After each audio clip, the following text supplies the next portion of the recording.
बिस्मिल्लाहिर्रहमानिर्रहीम। अस्सलाम वालेकुम स्टूडेंट्स। लास्ट टाइम हमने बायोलॉजी में डिस्कस किया था गैसेस एक्सचेंज इन प्लांट्स। तो उसमें हमने देखा था कि प्लांट्स जो है उसके अंदर रिस्पिरेशन के लिए कोई स्पेसिफिक ऑर्गन नहीं होता, बल्कि प्लांट्स की जो सारी सरफेस है उसकी पूरी बॉडी जो है, जड़ हो, तना हो या पत्ता, वो सारे पार्ट्स जो उसके गैसेस एक्सचेंज के लिए यूज़ होते हैं। ठीक है, आज हमने जो है वो देखना है गैसेस एक्सचेंज इन मैन। ठीक है, तो अब चूंकि ह्यूमन बींग्स जो हैं, मैन जो है वो हाईली डेवलप है। ठीक है, तो इनके अंदर जो रिस्पिरेशन है या गैसेस एक्सचेंज है उसके लिए जो है वो स्पेशल ऑर्गन्स होते हैं। ठीक है, और ऑर्गन सिस्टम होते हैं। स्पेशल ऑर्गन और ऑर्गन सिस्टम के लिहाज से अगर हम बात करें तो हमारे जो नेसल कैविटी है, नेसल कैविटी से जो है वो हमारी गैसेस एक्सचेंज जो है वो स्टार्ट होती है, रिस्पिरेशन का प्रोसेस स्टार्ट होता है। ठीक है, और नेक्स्ट जो है ये पूरा का पूरा प्रोसेस रिस्पिरेटरी सिस्टम से प्रोसीड होता है। मींस के ह्यूमंस के अंदर गैसेस एक्सचेंज के लिए जो सिस्टम है वो रिस्पिरेटरी सिस्टम है।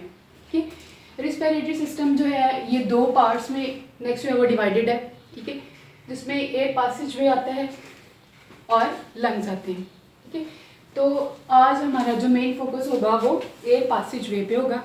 ठीक है, एयर पासेज वे कौन से वाला वे है, कौन से वाला रास्ता है, वो वाला पाथ, वो वाला रास्ता जिससे क्या होता है कि आउटसाइड एयर जो है वो हमारी बॉडी के अंदर आती है। ठीक है, और जब इस आउटसाइड एयर से, बाहर वाली हवा से ऑक्सीजन ले ली जाती है और इसमें कार्बन डाइऑक्साइड जो है वो हमारी बॉडी के प्रोसेस के ज़रिए डाल दी जाती है।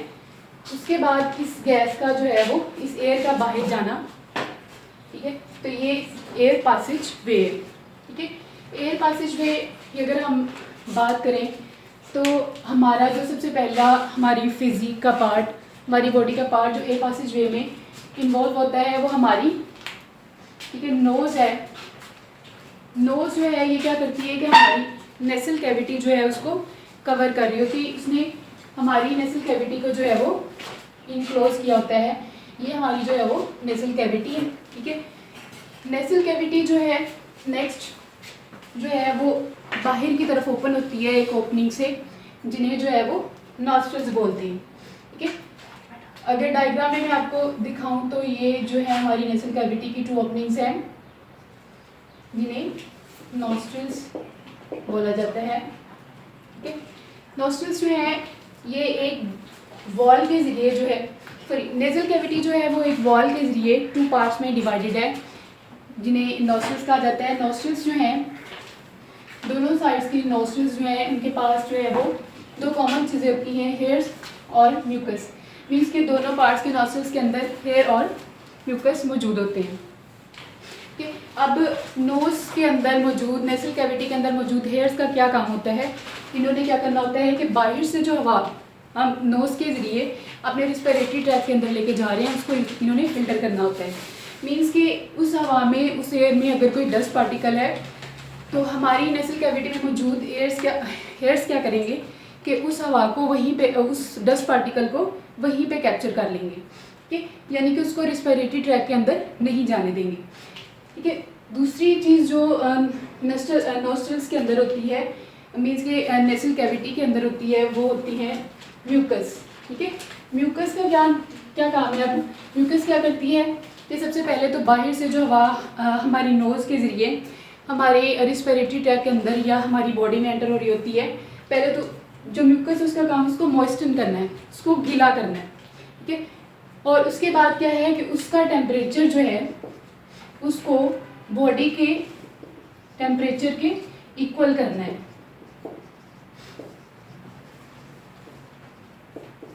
ठीक है, तो ये काम जो है वो म्यूकस का होता है, मॉइस्चर और टेम्परेचर की जो इक्विवेलेंस है वो। ठीक है, उसके बाद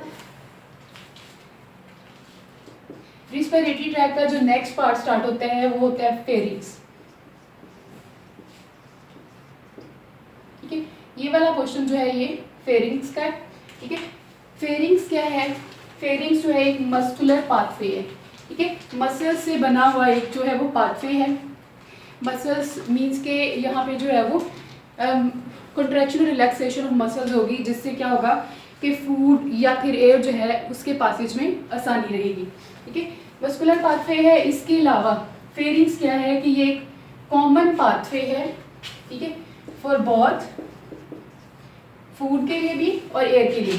ठीक, ये वाला पार्ट जो है वो ये फेरिंग्स का है, ठीक है, और ये जो है ये माउथ का पोर्शन है, मीन्स कि जो खुराक हम ले रहे हैं वो भी सबसे पहले कहाँ जाएगी, फेरिंग्स के पास, ठीक है, और जो हवा हम अपनी नेसल कैविटी से लेके आ रहे हैं वो भी सबसे पहले जो है वो फेरिंग्स के पास जाएगी, ठीक है। तो इस लिहाज से क्या हुआ कि फेरिंग्स जो है ये कॉमन पाथवे है, किसके लिए, फूड के लिए और एयर के लिए, ठीक है। अब फेरिंग्स जो है इसके फ्लोर पे यहाँ पे जो है ये जो नैरो सी ओपनिंग है इसको बोलते हैं ग्लोटिस, ग्लोटिस, ठीक है। ग्लोटिस का क्या फ़ायदा है यहाँ पे होने का कि ग्लोटिस क्या करती है कि फेरिंग्स से नेक्स्ट जो है वो हवा को लेके जाती है या एयर को लेके जाती है लेरिंग्स की तरफ, ठीक है। इसका काम नेक्स्ट जो है वो हवा को लेके जाना है लेरिंग्स की तरफ, ठीक है। मीन्स के यहाँ से जो हवा आ रही होगी उसकी मोल्डिंग जो है उसको करने में जो ग्लोटिस है उसका इम्पोर्टेंट रोल है, ठीक। ग्लोटिस जो है इसके ऊपर यहाँ पे एक लीड लाइक स्ट्रक्चर होता है जिसे बोला जाता है एपिग्लोटिस, ठीक। ग्लोटिस के ऊपर लीड लाइक स्ट्रक्चर है जिसे एपिग्लोटिस कहा जाता है।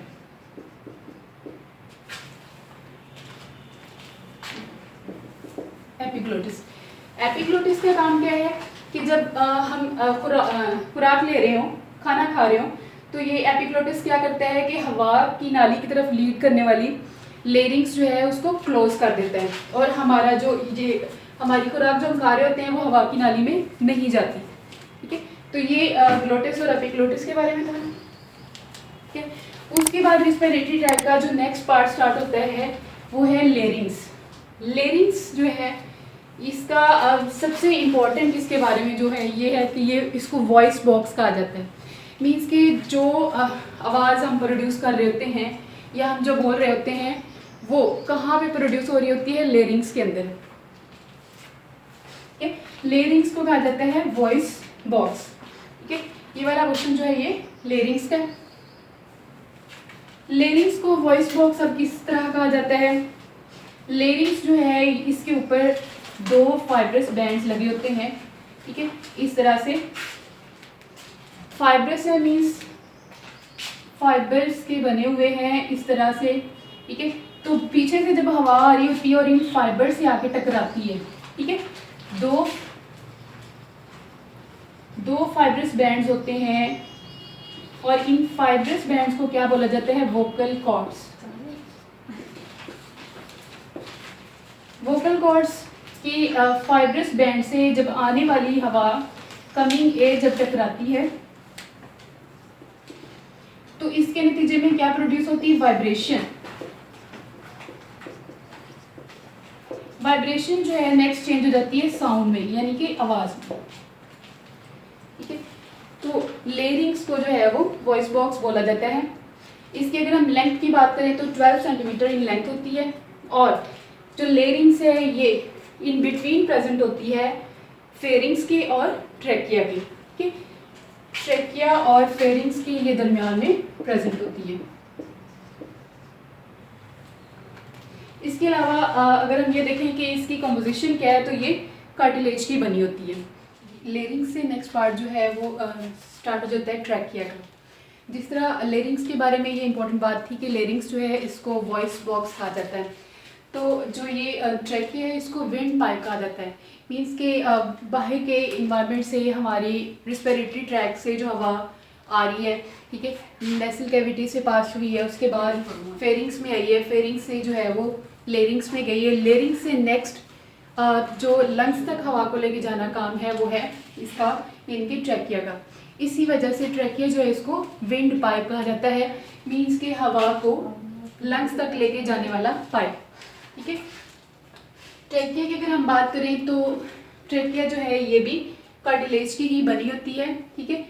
फर्क इतना है कि जो ट्रैकिया है इसके अंदर जो कार्टिलेज होती है वो सी शेप कार्टिलेज, अगर आप इसको ध्यान से देखें तो ये आपको सी शेप थोड़ी सी जो है वो लग रही होगी, ठीक है। इस वजह से क्या है कि जो ट्रैकिया है इसके अंदर जो कार्टिलेज है वो सी शेप है, ठीक है। और ट्रेकिया की अगर हम लोकेशन की बात करें तो ये बिल्कुल जो इसोफेगस है यानी कि खुराक की जो नाली है उसके फ्रंट में है बिल्कुल, ठीक है। ये इसोफेगस जा रही है, इसके सामने बिल्कुल जो है वो ट्रेकिया है, ठीक है। तो इस वजह से क्या है कि ये जो ट्रेकिया है ये इन फ्रंट ऑफ इसोफेगस है, ठीक है। अब जो ट्रेकिया का हमने अभी देखा कि इसमें जो कार्टिलेज होती है वो सी शेप कार्टिलेज होती है, ठीक है। और कार्टिलेज का फ़ायदा क्या है ट्रेकिया के अंदर कि अगर इस नाली में अगर कोई भी हवा ना हो तो कार्टिलेजिनस होने का इसका फ़ायदा ये है कि ये क्या करती है कि इसको ट्रेकिया को जो कार्टिलेज है वो कोलैप्स नहीं होने देती, यानी कि उसको तंग नहीं होने देती या बंद नहीं होने देती, ठीक है। इसी तरह ट्रेकिया जो है वो नेक्स्ट जो है स्मॉल ट्यूब्स में चली जाती है, ठीक है। ये वाली जो है दोनों ट्यूब्स जिन्हें ब्रोंकाई कहा जाता है, ठीक है। ट्रेकिया जो है वो नेक्स्ट जाती है, जैसे ये जो है वो चेस्ट इसका नेक्स्ट पोर्शन स्टार्ट होता है तो ये चली जाती है स्मॉल ट्यूब्स में जिन्हें जो है वो ब्रोंकाई बोला जाता है। और ब्रोंकाई की अगर हम बात करें तो ये भी कार्टिलेज की ही बनी होती हैं, यहाँ इनमें भी जो है वो कार्टिलेज होती है, ठीक है।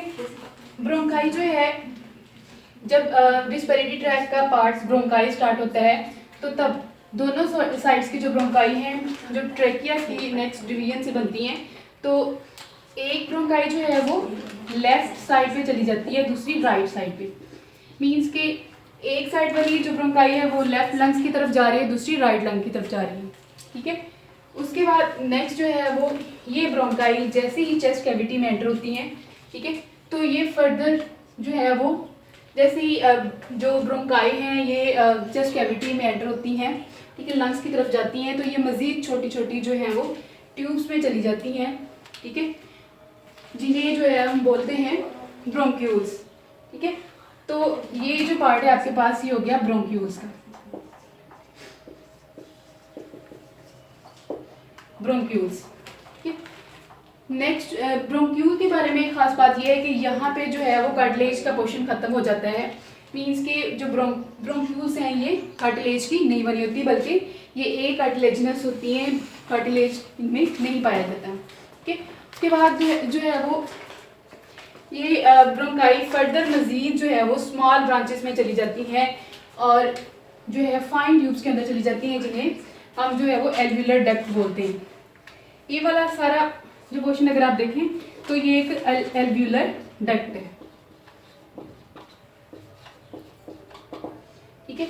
एल्व्यूलर डक्ट जो है वो नेक्स्ट एंड अप होती है सैक लाइक स्ट्रक्चर में, ठीक है।